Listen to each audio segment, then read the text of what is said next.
if your product's a piece of crap, then you're going to have a really hard time because people talk. Apple becoming the first $1 trillion company. And how did him and Steve work it all out? And first and foremost, you have to have a great product. Just like you said, he said, you have to have a phenomenal product. And then sales and marketing come into play, especially for it to be sustainable. And he goes, I don't know nothing about the sales and marketing, but I know everything about the product. If you're going to get into sales, your product has to be really, really good. Because you could be the best salesperson and the best marketer on earth, but if your product's a piece of crap, then... And now the man you've been waiting for, John, the sales machine, Rankins!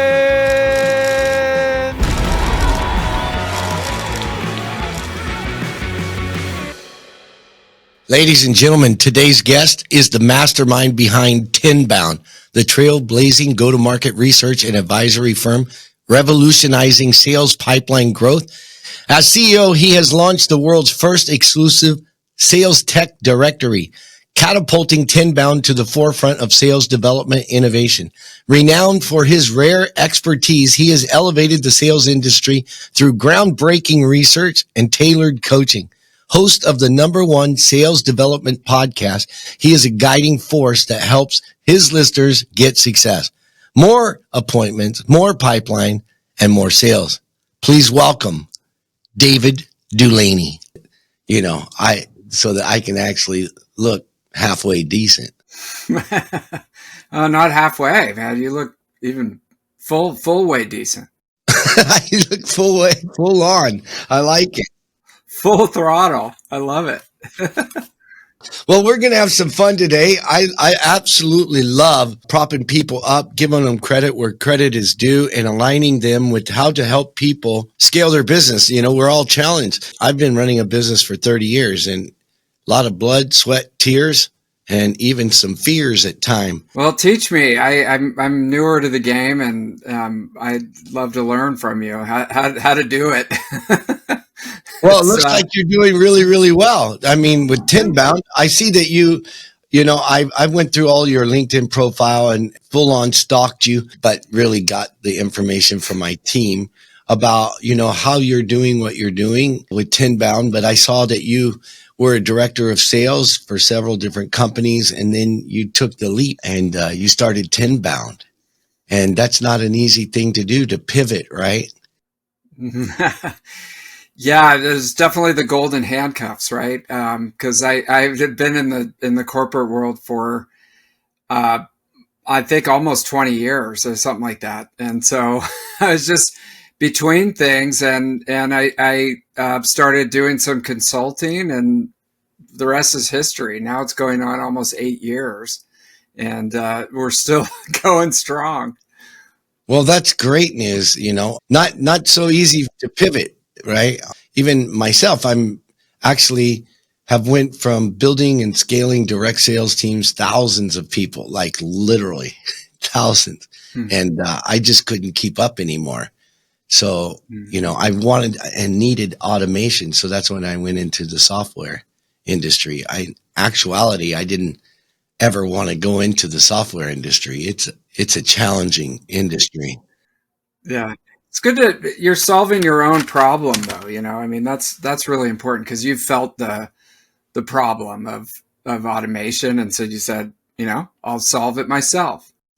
Yeah. Cause I asked Salesforce, I asked HubSpot, I even went to, NetSuite cause they have a lot of people here in the Philippines. I'm currently in Manila, and my tech team and my resources and my head offices are here because I can, do things for a fraction of the cost in the States. Yeah. And I didn't know anything about software, so I'm like, well, this is what I need. And they're like, well, that's not what we have. And I'm like, well, you guys are just an address book. You don't drive behavior. You don't drive sales.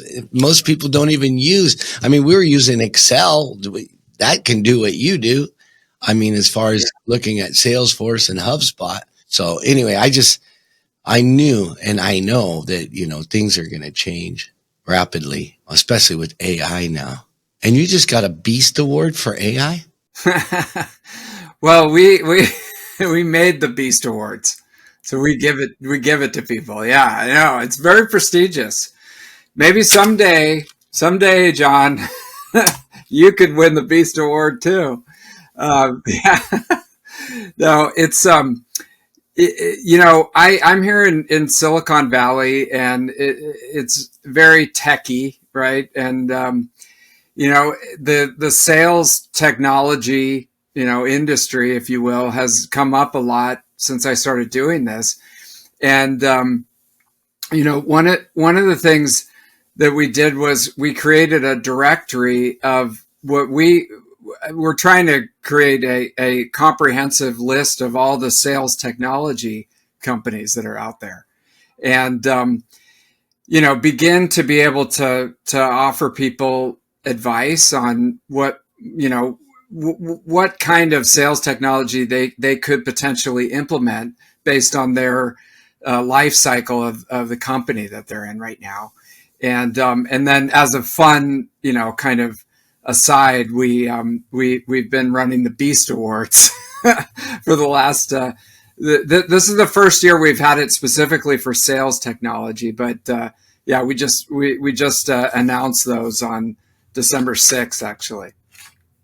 Well, I love it. Every organization that ever came up with any award started out by fabricating an award and giving out an award. Yeah, there you go. It's not like, you need to qualify to do it, right? But, academically, the academics, I'm not one of them. They wouldn't have nothing to do with me. No, but truth be told, a lot of the academic world is like you got to jump through all of these hoops to be a part of a club in order to, qualify to be in our space, as an example, to feel like you can get along or create or be a part of something. But I mean, ultimately, you've been running a business for 8 years, and you know that all of that stuff you learned in college or, in the academic world, you can just throw it out. Yeah, I mean, it's definitely, I would look at it these days as networking and being able to at least get it's almost like a union card. You want to get your union card, and so you could go out in the workforce and say, okay, I've got my degree, and I jumped through all the hoops. Now I'm ready to work and stuff. But yeah, exactly. I mean, can you do anything? Can you actually produce results? That's another whole, ball of wax there beyond just the credential that you have. Yeah. Yeah. So how many people do you have in your organization in inbound or TenBound? Sorry. So we have 4 plus like a whole world of people. Some of them are out in the Philippines, who do, all of our different content production, and similar to this, we do a podcast, and, the world is like the Fiverr and the Upwork and all that is a big part of what we do. Yeah. And it works. So. Yeah, I love it. Yeah, absolutely. My team is in-house. So I have about 40 people in-house and salespeople doing skincare, car care, and software. Believe it or not, it's pretty. That's amazing. And doing advertising and promotions. I grew up doing direct selling. So that's my gig, building and scaling sales teams. And I love it. And I love it. So the whole thing today is about the listeners getting real value from real people that's going to work for their business right now. And that's based on what you're doing, how you can help people, and how you're helping organizations, specifically, predominantly in the United States, correct? Yeah. Yeah. I mean, even, Northern California, really. It could be all over the world, but that's just where I know most of the people and where we do a lot of our work. Right on. Right Yeah. on. So I'll just be, conversationally asking you a lot of different questions based on your experience, and then go into what do you think, are the changes are going to be for people to adapt, adjust, to excel in the future. And then ultimately, how can people contact you if they want to work with you to grow their business? Definitely, that sounds great. And one of the topics that you put in the email was about training, and that is something it's near and dear to my heart. They, for some reason, especially in the tech industry, they don't spend a lot of time training the people, the salespeople, and I definitely have some thoughts on that. So if that's something that you're interested in talking about, still. 100%. So, even our software, so the software, the sales machine is patented.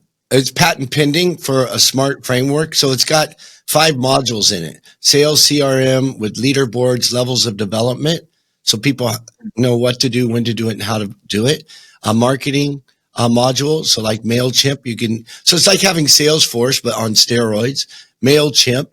And then it's got accountability through achievement. So within the platform, like automatically everybody sets a goal or a KPI, and then they have contests, they have competition, they have challenges, they have reward center. Like they can pick a trip to Hawaii, they can get an iPhone, like a total reward center. In addition to that, there's coaching.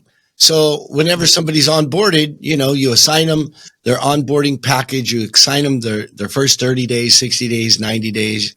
You can go a year, you can go to infinity. You can set it and forget it because it's going to notify you. So, and my experience is when people know what to do, when to do it, and how to do it, guess what? They do it.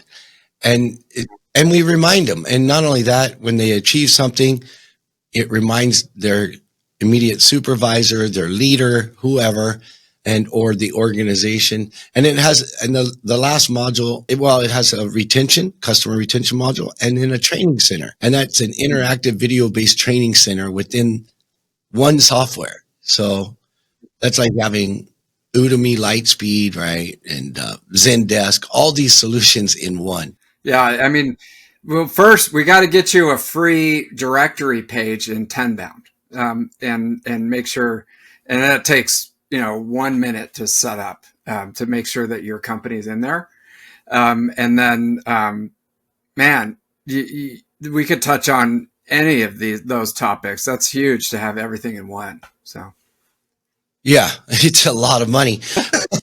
I invested a lot of money to get it done, but at the end of the day, I'm a sales trainer. Like you talk about training and being passionate. I've been trained by Blair Singer, Robert Kiyosaki.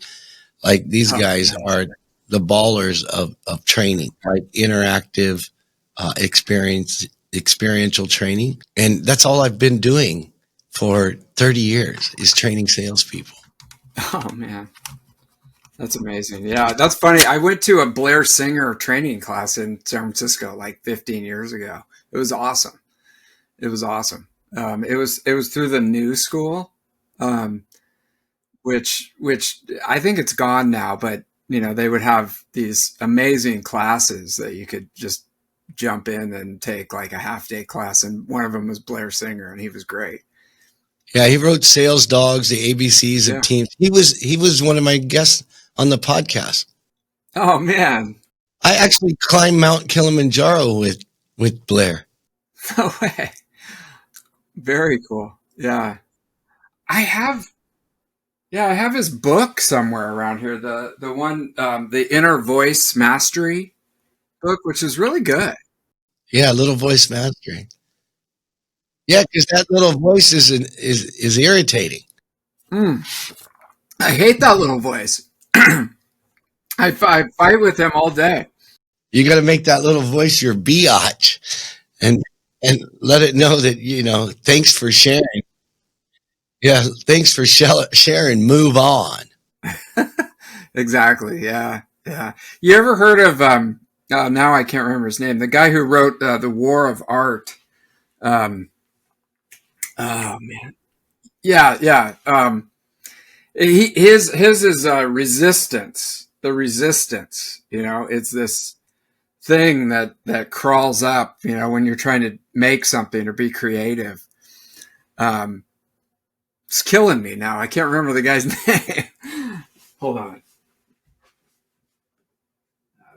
I don't see it anywhere. Anyway, so yeah, it's a similar concept. All those things that you gotta grapple with.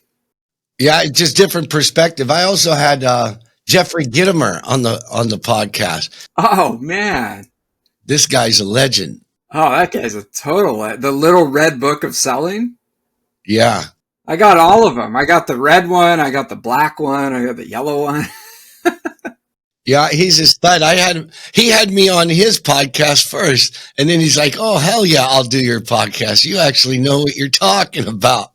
And I'm like, "Why do you think I would make a podcast?" He goes, "Believe me, there's a lot of people out there that do, and they don't know shit." Like, he's very direct, right? That's why you make a podcast, so it'll learn stuff. So you're not such a dumbass. Yeah, and I really do this to help people. We give all these resources away and the frameworks, especially from people like you, David, who've run a business for several years and been at the top as a director of sales, right? So a lot of times we don't think that everything we know is valuable, but yet to someone out there, it can be priceless and really change their trajectory and their future, just by doing simple little things like rewards, recognition, competition, compensation integrated in a system for companies and their salespeople, where success really does become automatic rather than sporadic. You know what I mean? Which is painful, right? Exactly. I mean, most CRM, it's like you said, the CRM a lot of times it's just a file cabinet. It's just names and phone numbers. It doesn't help you to, change your behavior or make more sales. Really, it kind of gets in the way, because it's just their sales manager bugging you to update your CRM and stuff like that. So having those additional features is super helpful. Well, yeah, it's all about driving the behavior, right? What's in it for them? What's in it for your salespeople? At the end of the day, they just need to be empowered, and then you get out of their way. Yeah, totally. And in our world, people piece things together. They get a CRM and they get a marketing automation platform, and then they maybe will plug in the accountability platform, and then they'll have the training platform over here, and you've got this Frankenstein of software systems, and you need like a RevOps guy to run the whole thing, and then he leaves, and it's a mess. It's like you just spoke about my history. Yeah, totally. I see it all the time with my clients. I'm like, who bought this? Who signed the contract? Oh, it was Bob. He doesn't work here anymore. And we still have 4 licenses. Well, who's the sales rep? I don't know. and there used to be the zero interest rate policy and just people throwing money all around and getting venture funding and stuff like that. Well, that all dried up about a year ago. And now everyone's scrambling to become profitable and to actually run things like a real business. And they're looking at all these sales tech systems and going, do we even need all this stuff? So it's a different world, Yeah, and I'm going to go in. So you've been the head of RevOps before yourself. No, I've not been the head of RevOps, but I've been the head of SDRs, the sales development reps. Yeah. Mm-hmm. Okay, and now in your company, do you have a RevOps? No, we're a small company, but I work with the clients, and they come and say, our sales technologies, not working, or we're not getting pipeline or revenue from all this investment that we're doing. What should we do? And, then you need training, and 9 times out of 10, you pop open the hood and they've got all these sales tech systems that are not, really serving them anymore. Yeah, I got it. So that's why you built the directory. Yeah. I mean, I did it for my own sanity. I mean, just to be able to keep track of all these companies. And so, but now it's sort of growing to become its own thing. And TenBound, why the name TenBound? And we're recording right? So, because I'm going to use all of these little golden nuggets that you're putting out there, but I'll just do a proper intro and everything. But to me, the podcast is really about having a conversation, right, and getting those golden nuggets. So, why TenBound? Yeah. Well, I wanted to call it all bound, just outbound, inbound, everything, but that name was already taken. So, at that time, everything was 10X, you got a 10X your life, so I said, why don't we call it TenBound, and that name was not taken yet. So I grabbed it. I think it was on GoDaddy, I grabbed the .com, and, the rest is history. Right on. And what was your goal initially when you started TenBound? Was it to help other companies scale, or to align them with the proper technology to scale? What was the goal of actually starting your own company? Because you worked for 20 years in the corporate world, right? And that's a big pivot, right? People, I would say it's more challenging for people after 20 years to bail out of the corporate world and really, put it all on the line, right? Yeah. I mean, yeah. I didn't know. I mean, personally, I had been a wantrepreneur for a long time. Probably ever since day one, I'd always thought about becoming an entrepreneur and doing my own thing. And so, personally, it was to be able to finally fulfill that need that I had already had. And personally, it was to be able to eat, right? And pay the bills, because I've got a lot of mortgages and car payments and kids and wives and stuff like one wife. And so that was important. And then also I had a network of people that I knew in the tech industry. And there was definitely a problem of, people being able to figure out their sales strategy, and especially with their sales development, which is the SDRs and BDRs. So there wasn't a lot of training for them. There wasn't a lot of, playbooks and coaching and stuff like that. So, to make a long story short, I was able to start working with companies and helping them with their sales development. And then it just kind of grew from there. Okay. And so, tell me a little bit more about you. So what's the first thing you ever sold? Me? Well, I sold shoes. That was my initial job. They used to have these things called shoe stores where you would literally go in. No, they still have them, but yeah, there's going to be a lot of that on the podcast, John. Yeah, and it was the coolest thing. It was called City of Shoes in Walnut Creek, California. And, you could make a commission. And I mean, I was just absolutely blown away, because I had little pickup jobs before, but this was official. You wore a tie. I was like 13 or 14 years old, and you wore a tie, and these people would come in, right? So it's inbound leads, which are the best thing ever. People would actually walk in, and you would take them through and show them, like, oh, what do you think of this? What do you think of that? And put the shoe on the foot and stuff, and be, oh, that looks really nice on you, ma'am. I'll take 2. Okay, great. And then you would calculate your commission at the end of the day. I remember I had to give a % to this manager, though, which always kind of bugged me. That was maybe the first hint that I needed to become an entrepreneur. Yeah, there you go. Those guys are called rev ops. Yeah, overhead. They don't sell anything, but they want to make commission off all of the salespeople. So I'm not gonna trash the rev ops out there because there's different ones, right? I Yeah. love sales. I absolutely love it. I've been doing it since I was a boy, mowing lawns, paper boy, different contests for raising money for the prom, selling carnations, and just absolutely loved it and won consistently.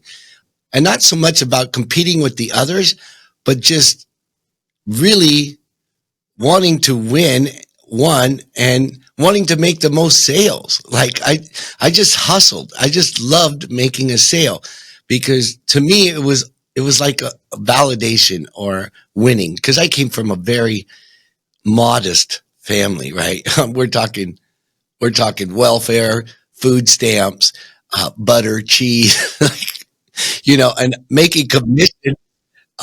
Yeah, a single mom. So I'm like, wow, this is amazing. Like I can make money. I can buy my own school clothes. I don't have to get my older brothers anymore. Right. So Yeah, I mean, I think sales gets a bad rap. I mean, everybody's in sales, and everybody should have a good grasp on what sales is because it's still got this like a stereotype of a used car salesperson, and it's really not. I mean, it's communicating value. It's being able to think on your feet. It's being able to express the benefits that the person will get in a coherent way, and it's communication really. And so I think it's got a bad rap. yeah, so I'm a big fan of more than anybody. Zig Ziglar, he said sales are three things: service, solving problems, and making sure your clients are satisfied. And that just resonates with me more than anything. Like I mean, as a boy, 12 years old, going door to door, contest for newspapers. There was a boat. There was all this stuff you could win. And my first couple weeks in, I realized, this paper route was failing because the previous paper boy, he just throws stuff in the yard or whatever. And I connected the dots later on in life. I actually made my first free offer at 12 years old, and I'm 54. But I would knock on the doors and to get people to sign up, and I'd say, you know what, I'll put it inside your mailbox, I'll put it inside your door, or I'll make sure that it's never out, in the rain or in the snow, because it was in Caney, Kansas, a little place, right? And man, it was amazing. I told him, if you're not satisfied by at the end of the month, I'll pay for it. And it was amazing. I increased that subscriber base. Like this is walking door to door. I went from like 120 to over 300 subscriptions. And then the pain really started, right? Because those Sunday newspapers used to be like that big and I had to deliver them in the snow. Yeah. Well, yeah. I definitely being from California, I cannot relate. But you raise a really good point in that your product. I mean, if you're going to get into sales, your product has to be really really good because you could be the best salesperson and the best marketer on earth, but if your product's a piece of crap, then you're gonna have a really hard time because people talk. And then the other thing is if you can raise the level of service like that, from going from a big mess of a newspaper to a nice porched, Sunday paper every day, you're just raising the level of service to the point where they're gonna love you, and that's something that anybody could do. You don't need a college degree to work hard, you know. Yeah, to have a good attitude, you don't have to invest anything. Yeah, exactly. You just hit it on the head because I interviewed Steve Wozniak. I was in Southern California and had the opportunity, and he said, and I asked him about Apple becoming the first $1 trillion company, and and how did him and Steve work it all out? And he goes, in the beginning, like, let's be honest. And in the beginning, and first and foremost, you have to have a great product. Just like you said. He said, you have to have a phenomenal product. And then sales and marketing come into play, especially for it to be sustainable. And he goes, I don't know nothing about the sales and marketing, but I know everything about the product. Oh my God, that's so true. I mean, if anybody takes anything away from this, if you're starting a company, if you're in a company, if you're thinking about selling something, that it is so true, because sales and marketing it's hard to get attention these days from a marketing perspective. It's really hard to get people to just pay attention to what you're doing because they have so many choices and their attention is so scattered. And then once you do have their attention, they're probably talking to, if you're in the B2B world, especially, they're probably talking to 2 or 3 other companies that also have great products just like you. So it's hard to sell. And so once you go through that gauntlet, the product has to be absolutely amazing and just work as advertised. And because if it doesn't, then it's almost like you've got a leaky bucket. You're spending all your time on all your money, filling it up, and it's just coming right out the backside. Yeah, absolutely.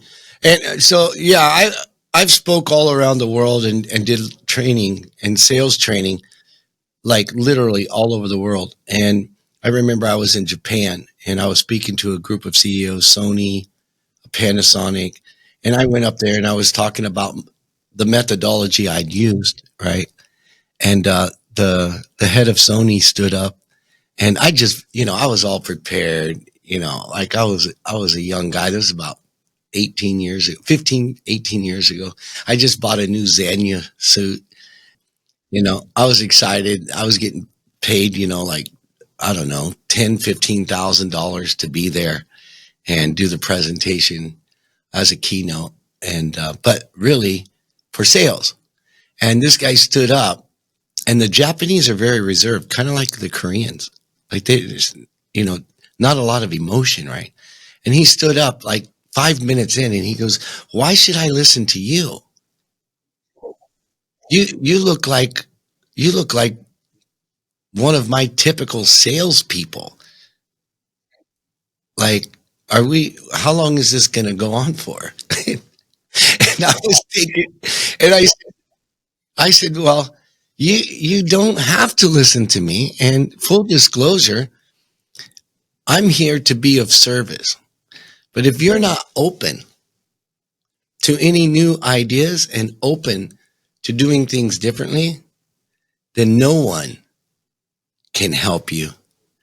So I'm here to serve. And if you get value, then that's spectacular. But you choose to get the value or not. He sat down. Everyone else stood up and gave a standing ovation. And I left that. After my speech, I left there and I'm like, you know what? Because when I went up, I was nervous. Right? This is the first time I'd done this outside my own organization. I was speaking publicly, educating CEOs from, the biggest companies in the world. And when I left, I realized, wow, when in service, never nervous. And from that moment on, I've never been intimidated. I've been starstruck, but I've never been intimidated or, because I don't make it about me. And in training, and when you're training salespeople, and I know you have a huge passion for this, David. When in service, never nervous. When you're making it all about them and not about yourself, you take the focus off your product, your service, and you really focus on their needs, it changes the game. You know what I mean? So what's been your experience training? I mean, you're in Silicon Valley. You've been running TenBound for 8 years. You're obviously doing really well and you're successful. Tell me what's been your experience in the biggest takeaway in the last 8 years, educating and empowering companies to train their people? Yeah, I mean, I would say that making it a priority is thing number one.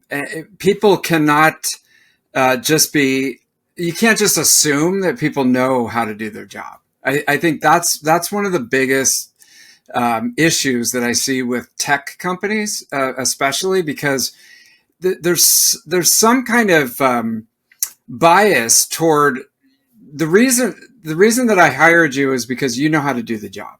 And so now here are the tools, here's the technology, here's everything that you need. Just go do the job and create the results.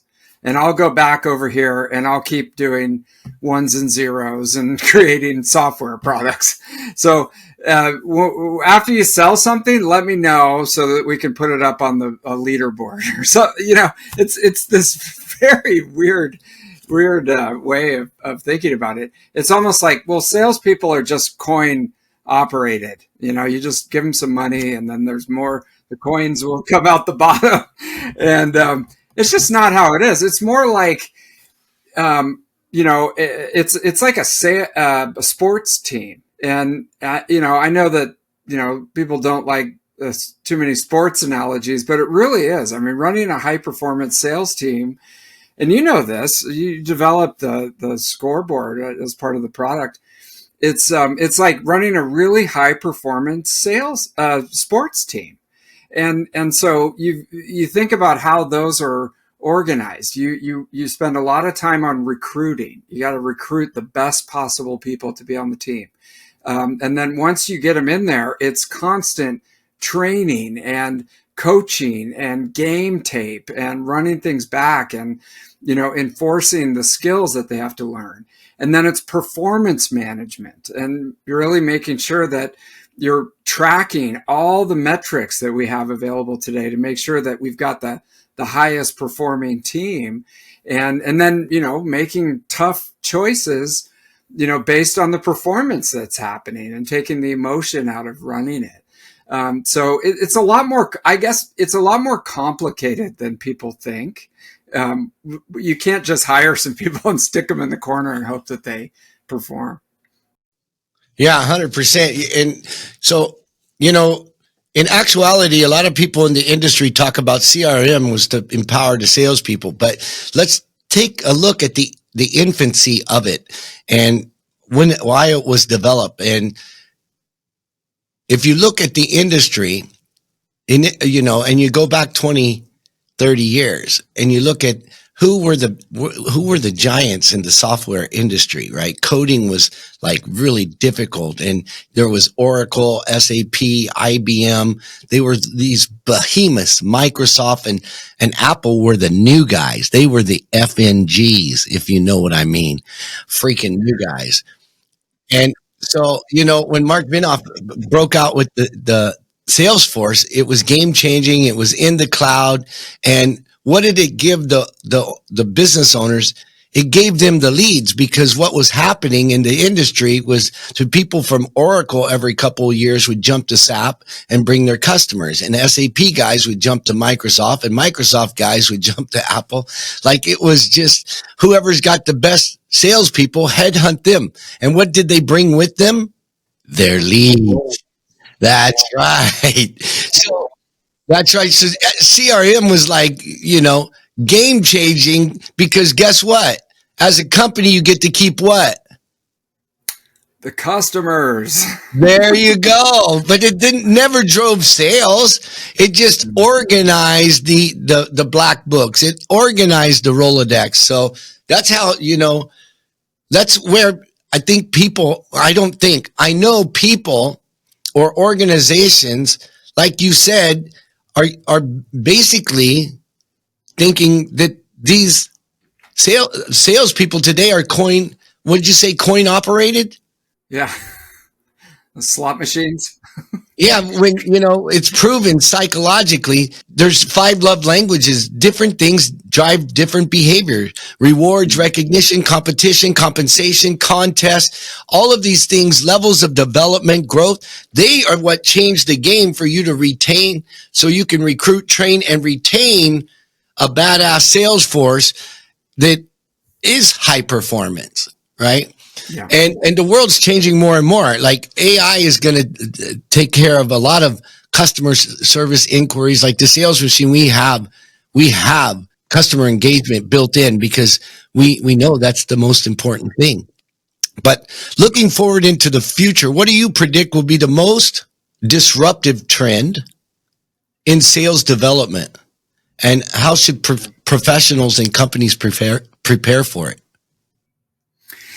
Yeah, I think what you'll see, maybe not in the near term, but eventually there'll be sort of like a sales co-pilot that's almost like a Iron Man and Jarvis type of relationship, where you always have this person, if you will, like next to you, riding along, being able to give you the information that you need to move throughout your day.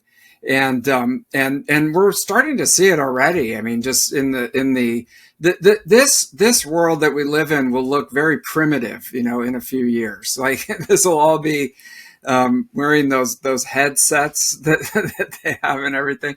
But for right now, it's just like it'll pop out of the side of the screen on your Google Chrome extension, and it'll be able to show you, okay, here's what we're going to do today. We're going to call Bob. We're going to talk about X.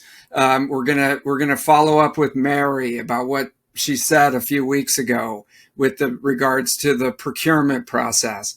And okay, next is here's Steve's phone number. Call him and ask him if he talked to Jill about the sales process that we're in. So this thing will be sort of next to you, giving you the next steps in order to optimize. And you're going to still have to have the sales conversations and be able to, update where you are in the process. But a lot of that rote repetition and the thinking that you have, sort of just the manual grunt work, will be taken care of by the AI. Absolutely agree. So you host the #1 sales development podcast.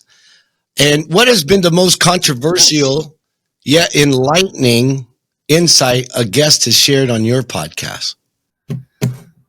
Most controversial? I mean, I think that, I don't know if it's controversial, but the general thinking now is that SDRs will go away. So the SDR and the customer success manager on either side of the spectrum will just eventually go away. And it'll all be,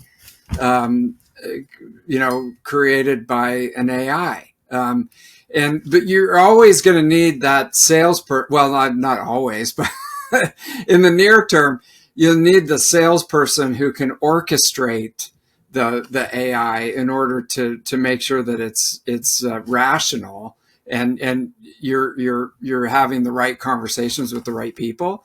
But the SDR work will be taken care of by an AI, and then once you land the customer success portion will be taken care of by an AI. I just say it's controversial. I think we've definitely got probably at least 5 years plus before that happens, but that's what people are talking about right now. Yeah, and I see it. I see it as well. And I've had some AI experts. James Skinner, who's traveling the world with Robert Kiyosaki, he did the first TEDx talk. Total AI. He didn't even show up. He just AI'd it from the stage. He got 500 and some thousand views in only 2 weeks in August. And I had Savage marketer Jeff Hunter on here, and he's built a system, a training system, and a training course for like a university to train people how to get better at digital marketing using AI and he's doing it in the Philippines. But he flew in. Anyway, I had him on the podcast, and that's what everybody's talking about as well. The bottom line is, though, when I ask these influencers or people at the top of the game in AI, and I got an award at an AI conference for the sales machine, literally, like Facebook got one, Instagram got one, Sales Machine got one. And it was crazy. And they were talking about AI then. This was during COVID 2020, right? And so we were talking about this even long before, 2024. And what I know and what's been my experience is that more and more, you have people on both sides of the fence. Some people trust AI, but not 100%. And then some people just 100% don't trust it. And if we talk about sales at the highest level, and we talk about what Jeffrey Gitomer says, and everybody's regurgitated for years, is know, like, and trust. When they know you, like you, and trust you, that's from Jeffrey, the Little Red Book of Sales, right? I've got it highlighted, right? Everybody's using that, a lot of influencers and internet marketers. That's not going away. Because let me ask you, David, do you 100% trust AI? No.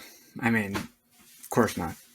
Exactly. So if you don't know it, like it, and trust it, you're not going to buy like an expensive purchase, right? And it's not like you're buying lunch, right?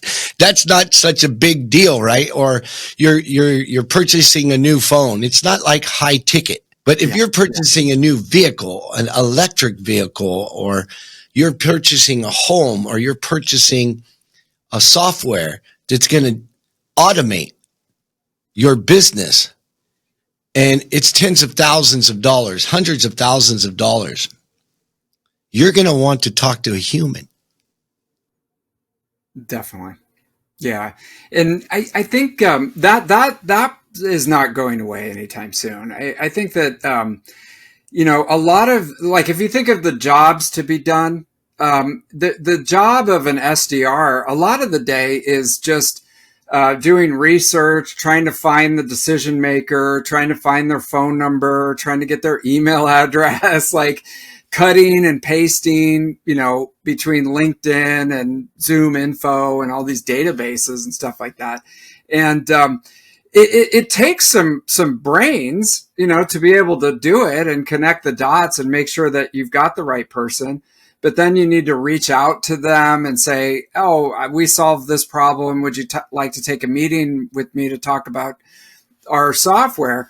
I mean, a lot of that stuff, it's mind-numbing, activity for the SDR. I mean, they don't want to do it. And it can be replicated with better AI technology. So that's where it's like, you can take a lot of the burden of all that grunt work off somebody's plate, maybe even reduce the number of SDRs. If some companies, they've got like 100 SDRs, between here and the Philippines and India and all these people, their whole job is just to try to find the decision makers at these companies so that they can find their name and email address and phone number.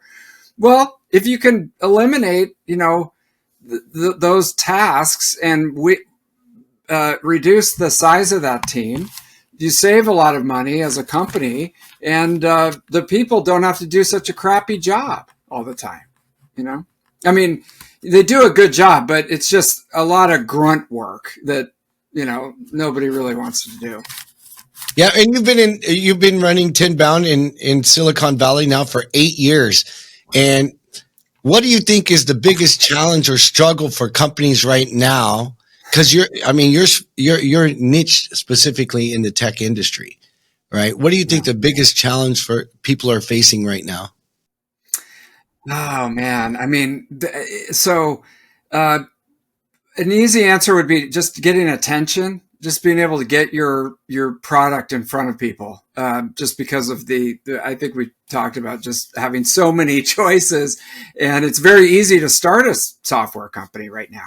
10 years ago, you had to get servers and specialized engineers and stuff like that. Now you get a no code website and AWS credits. I could start a company right now. So there's a lot of companies. There's a lot of they're a solution looking for a problem. The two really smart people in Stanford graduate school say, oh, I think everybody needs a juicer that you just put a little juice pack in the top and press a button and you got juice. Well, it's a really cool thing and stuff like that, but I don't know if anybody was out there going, gee, I wish I had a juice thing that was a little packet. So, that's a challenge.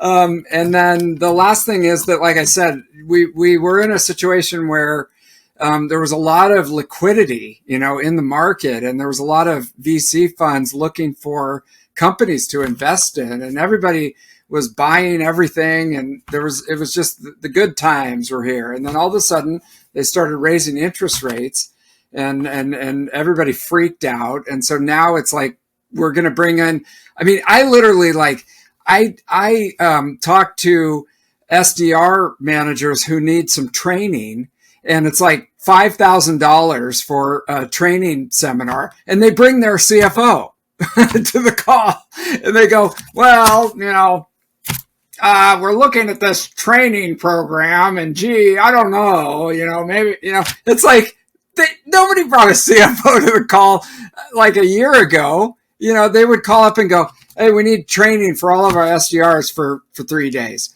How much is it? Here's the proposal. Done. So that's more of a challenge for me, but I don't know. Yeah, well, I think automation. So, earlier we talked about CRM. I've used HubSpot before, and even with my company, I really wanted it to work. But wanting it to work and actually having people use it is a different story, right? My people just wouldn't use it, right? They're like, why do I need that? Because, I'm more efficient and I'm making more sales without it. I see them as tools, and then some of them are like with marketing, and you can integrate marketing with the CRM. It becomes like a power tool.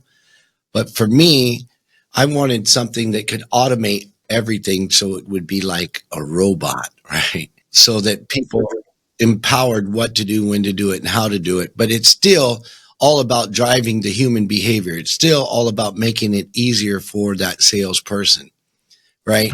And so I understand what you're saying about one of the biggest challenges is people needing to evolve, right? But then in addition to that, you actually created a directory, a sales directory. Tell me a little bit more about that, about all of the different softwares in your directory that actually empower companies to make a more informed, better decision based on what you've done. Yeah, I mean, and this came out of necessity when I first started TenBound, there was just starting to become more sales technology companies out there that people would ask about. And then more and more, the companies themselves would come to me and go, hey, will you take a demo? Can you look at this? Can you recommend this to all your clients? I'm like, dude, I don't have that many clients. But anyways, and I needed a way to track everything. So I just started a list of sales technology companies, and it kept growing. And then we started a directory, and that kept growing, and it offered people a place to put their company so that all the sales technology companies could be in one place. And then we just rebranded it so that now it's on the front of TenBound, and you can leave reviews for the technology companies, and it becomes almost more of like a review site for people that have experience using them. Now it's becoming more of a comprehensive list of all the sales technologies that are out there. Well, I love it. And, especially because companies need automation, right? If you're outdated, you're going to get outsmarted, or you're going to fall behind. Yeah. Or outsourced. I always talk about I bought this. There used to be a company called Successories, and I don't know. Oh yeah. Yeah. They're still around. Yeah. Yeah. And, I bought this because I've been training entrepreneurs and companies for more than 30 years and putting people into business for themselves using my product, services, opportunity, and system. So essentially that's how I recruited and trained tens of thousands of people, because there's a lot of people that want to be entrepreneurs. So I empower them. But I bought this poster and I hung it and framed it. It says there's two types of companies out there: the quick and the dead.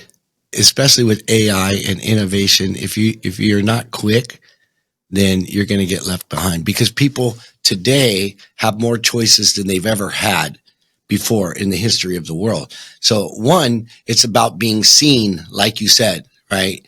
First and foremost, people got to become aware of you, because there's just so many different things out there that are capturing people's attention, especially social. And, you know, I love walking into restaurants and seeing, an entire family on their gadget, right? But they're together to eat, but they're not even there. They're not there. They're in their phone, right? So they're just not aware, because, there's so many things that are pulling at the attention, right? Just being able to be aware. That's what I love about your directory. It's actually empowering companies to have a choice to see what is the best tech out there for them. Yeah. And I really like this year. I want to make it so that they can use the TenBound website to like narrow things down. So say they are in a position where they need an all-in-one solution like sales machine, and they can start to narrow down the choices, and then finally it's like, okay, sales machine is the perfect solution for us. Let me go ahead and reach out to John and get a demo and learn how I can become a customer, and really make it a useful portal in that way for companies. We're not there yet. It's not useful enough, but that's the direction I'm trying to take it. Right on. Yeah. So the sales machine, my focus from the beginning, like you said, it solved my problem, because I was falling behind. I was dropping balls, literally, looking at 200 P&Ls of different sales offices, and then looking at with Excel sheets, right? And then looking at how many leaders do they have, how many sales people do they have, how many distributors do they have, what was the growth from last week to this week, or last month, or last year. It was just insane, and I was driving myself insane. So really, I wanted a system rather than just go buy a tool or a CRM or technology. I really wanted a system that could do it all, right? So that's how we differentiate ourselves, because we want a plug and play system for companies to know what to do, when to do it, and how to do it, and to transfer that to their people. And that's where I see everything moving forward, whether it be, the all-in-one or integrating even AI.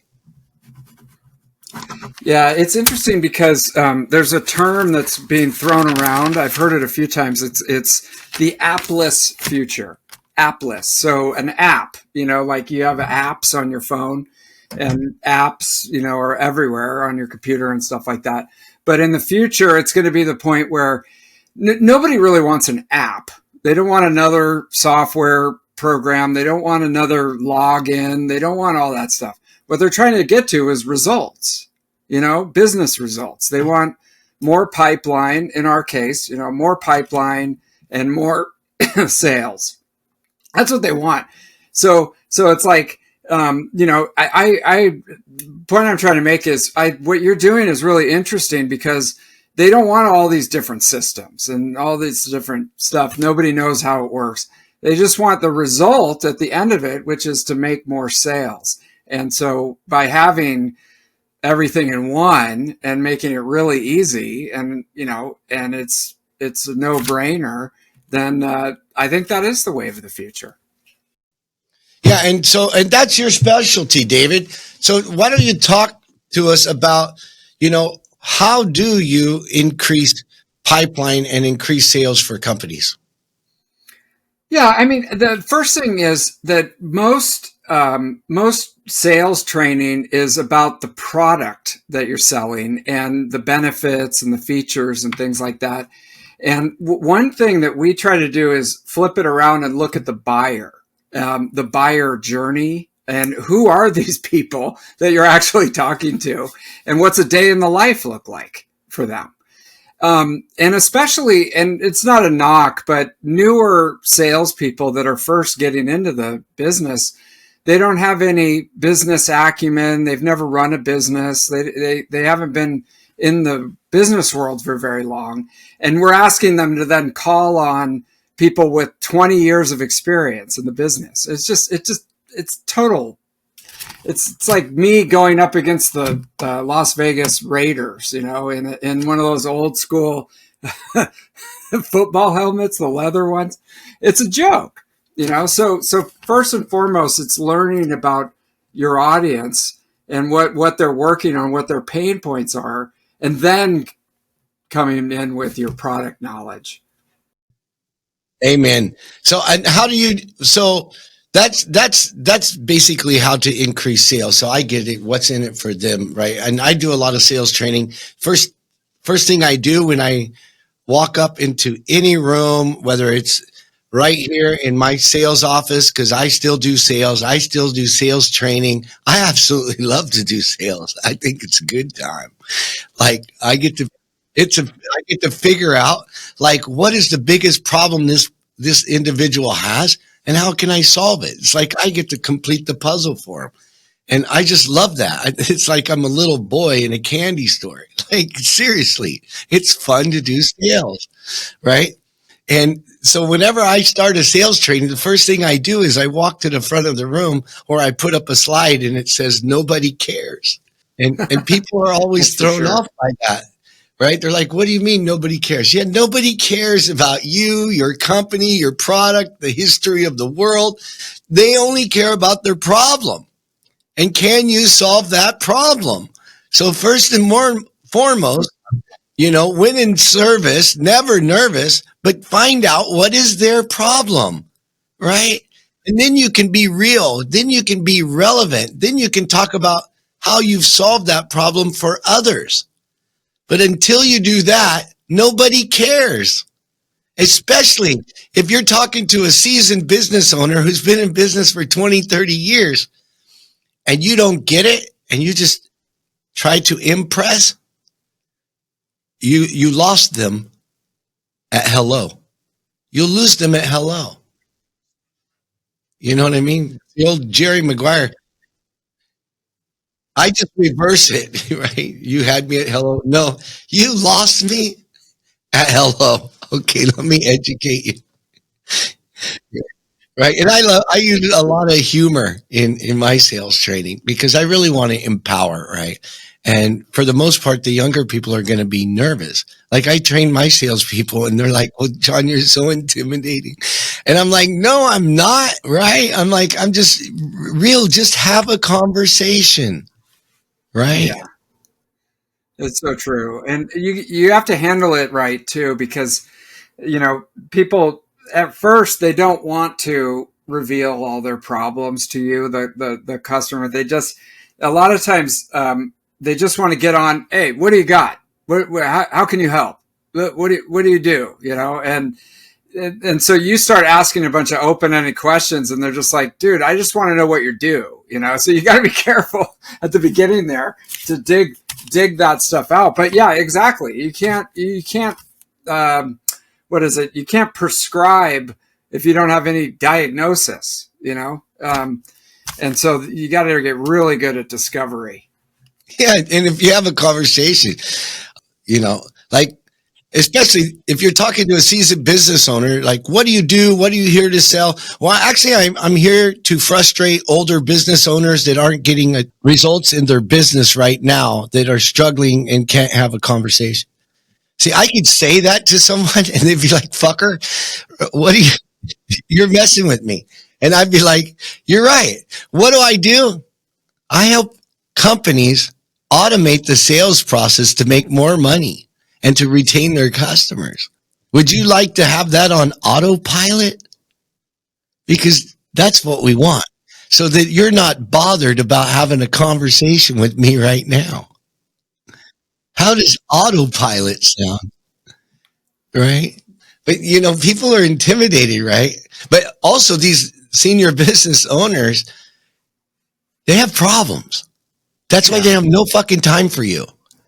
And they get pitched in their LinkedIn probably 50 times a day. Well, John, I'm off to pick up my son here, and this has been a lot of fun. I appreciate it. Hey, it's been an absolute blast. So, David, tell people. I do want to ask you one thing because my team, they're always looking to add value and stuff like that. Do you have an assessment on your website for people to actually fill out to qualify to be on your TenBound directory or anything like that to create lead magnets and or to attract customers to you? Yes, we do actually. We've got a few different assessments based on if their company's looking for help with their training and consulting or if they're interested in the directory. I know my wife is pinging me. I don't know if I'm in trouble or. Well, you're in trouble if your wife's pinging you. That's the way it is. So, but well, I lost my because I think about my boy. I have a 6-year-old boy. His name is Sky, and that's just he's like my world, right?